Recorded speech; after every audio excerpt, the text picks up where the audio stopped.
بسم اللہ الرحمن الرحیم۔ السلام علیکم۔ ایک صاحب بہت بڑے دانشور عقل مند تھے۔ حالات کی گردش سے وہ بھی بچ نہ سکے اور ایک زمیندار کے نوکر بن گئے۔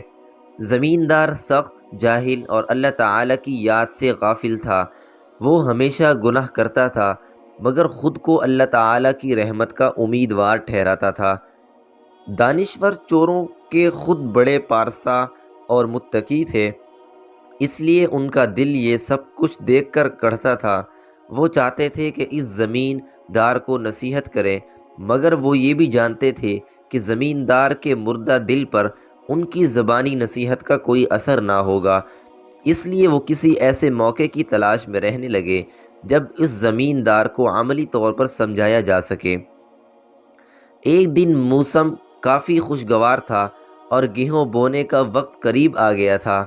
زمیندار نے دانشور کو حکم دیا کہ جاؤ اور گیہوں بو آؤ۔ دانشور نے سوچا کہ بس یہی وقت ہے جس کا انہیں انتظار تھا۔ وہ گئے اور کھیت میں جا کر جو بو دیے۔ زمیندار نے جب پوچھا کیا بویا تو دانشور نے کہا گیہوں۔ زمیندار خوش ہو گیا۔ یوں ہی وقت گزرتا گیا اور کھیتی پک کر تیار ہو گئی۔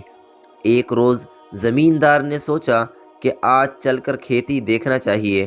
اس خیال کے آتے ہی زمیندار نے دانشور کو ساتھ لیا اور کھیت کی سمت چل پڑا۔ دونوں چلتے چلتے کھیت کے قریب پہنچ گئے۔ جب اس نے گیہوں کے بجائے جو کے پودوں کو لہلہاتے دیکھا تو بڑا حیران ہوا اور دانشور پر بہت بگڑا۔ پوچھا یہ کیا ہے؟ میں نے تمہیں گیہوں بونے کو کہا تھا اور تم نے جو بو دیے، آخر یہ کیوں؟ دانشور نے دیکھا کہ اب نصیحت کرنے کا بہترین موقع ہے تو بولے حضور آپ نے جو فرمایا تھا بے شک میں نے اس کے خلاف ہی کیا ہے، لیکن آقا مجھے امید ہے کہ غلہ اٹھانے کے وقت ہم گیہوں ہی اٹھائیں گے۔ اب تو زمیندار کے غصے کی انتہا نہ رہی۔ اس نے دانشور سے بڑے غصے میں کہا الٹی سمجھ کے آدمی ہو تم، کیا تم نے کبھی دیکھا ہے کہ بوئے جو اور کاٹے گیہوں؟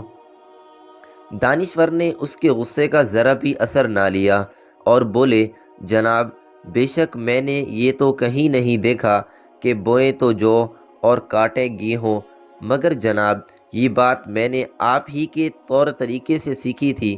میں نے دیکھا آپ دن رات گناہ بھی کرتے ہیں اور اللہ تعالیٰ کی رحمت کے امیدوار بھی ہیں، تو میں نے سوچا کہ کیا یہ نہیں ہو سکتا کہ میں جو بو دوں اور گیہوں کاٹ لوں، اس سے بچت بھی ہو جائے گی۔ زمیندار نے جب دانشور کی بات سنی تو رونے لگا، کیونکہ یہ بات اس کے دل کو لگی تھی۔ اس نے فوراً اپنے گناہوں سے توبہ کی اور دانشور کا شکریہ ادا کیا جس نے اس کی آنکھیں کھول دی تھیں۔ فائدہ: جی ہاں، ہم جیسا عمل کریں گے اللہ تعالیٰ کی طرف سے معاملہ بھی ویسا ہی ہوگا۔ جس طرح دنیا میں دیکھتے ہیں کہ کوئی شخص آم کا درخت لگائے تو وہ آم کے بیج ہی جڑوں میں ڈالے گا، اگر کوئی اس کے الٹ سیب کے بیج ڈال دے اور وہ آم کے انتظار میں رہے کہ جی درخت پر آم لگیں گے تو ساری دنیا اس کو بیوقوف کہے گی۔ اسی طرح کوئی گناہ کرتا رہے اور اللہ تعالیٰ سے معافی کی امید باندھے رہے تو آپ کا اس شخص کے بارے میں کیا خیال ہے؟ دوستو امید ہے آج کی ویڈیو آپ کو اچھی لگی ہوگی۔ اگر ویڈیو اچھی لگی ہو تو لائک، کامنٹ اور شیئر کریں اور ہمارے یوٹیوب چینل علمی وائس کو سبسکرائب کریں تاکہ نیو آنے والی ویڈیو کا نوٹیفیکیشن آپ تک بر وقت پہنچ سکے۔ اسی کے ساتھ ہی میں آپ سے اجازت چاہوں گا۔ ملتے ہیں نیکسٹ ویڈیو میں ایک دلچسپ اور سبق آموز واقعے کے ساتھ۔ تب تک کے لیے اللہ حافظ۔